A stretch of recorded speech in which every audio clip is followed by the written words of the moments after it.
Iran's supreme leader Ayatollah Ali Khamenei has ordered a direct strike on Israel in retaliation for the assassination of Hamas leader Ismail Haniyeh in Tehran.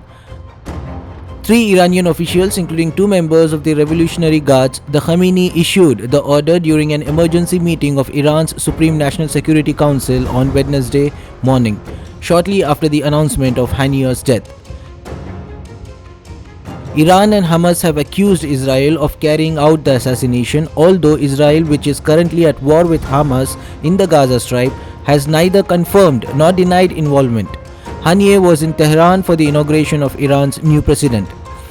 In response to the threat of retaliation from Iran and Hezbollah, Israel is working to coordinate a regional and international coalition to thwart potential attacks.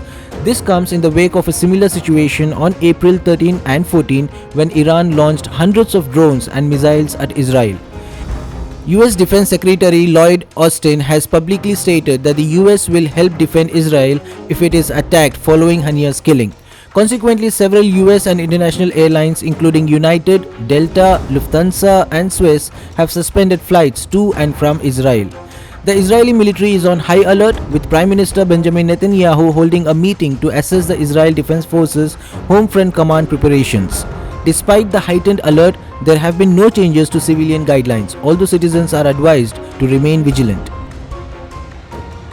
Amid rising tensions, Dmitry Medvedev, a close aide to Vladimir Putin and former Russian president, has called for a full-scale war in the Middle East, claiming it is the only way to achieve a shaky peace in the region.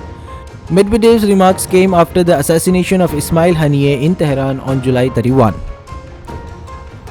For more such latest news and updates, subscribe to Daily Salar Digital.